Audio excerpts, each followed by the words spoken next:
and I'm here with this week's tip of the week, and we're going to clarify a little bit about, you hear us throwing around words like RDL, hip hinge, belly good morning. All of these things essentially mean the same movement, which is we're going to be asking you to bend at the hips.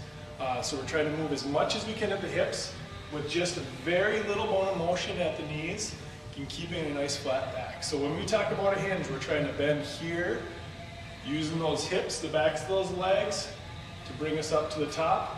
And it's one thing that once we're doing this, whether we're doing it with a dumbbell or with a weight in front of us, the motion is all the same. We just change some of the implements around it. But if you hear the words RDL, hip hinge, or belly good morning, even in your swings, we're all talking about this exact same motion, just perhaps with a different implement or a different kind of weight or exercise that we're using it with. One of the things we commonly see is that when people are doing it, they're coming down and they're trying to reach as far as they can.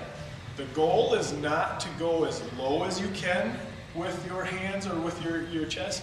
We're trying to reach back as far as we can and get as much stretch or feeling of stretch back here as we can, and then squeezing our butt to stand up nice and tall each time. So like I talked about with not wanting to reach too far down, you'll notice that as if I go down and I keep reaching, I start to take motion from my low back.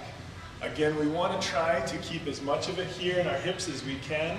So we're going to kind of Goldilocks that back position, which we don't want it too arched, but we don't want it too rounded either. We want to kind of find that happy place in the middle where we have that nice flat back, not too arched back and not too hunched over. So hopefully this helps you guys kind of understand a little bit when you start hearing us throw terms around like the swing, the belly good morning, the RDL, and the hip hinge.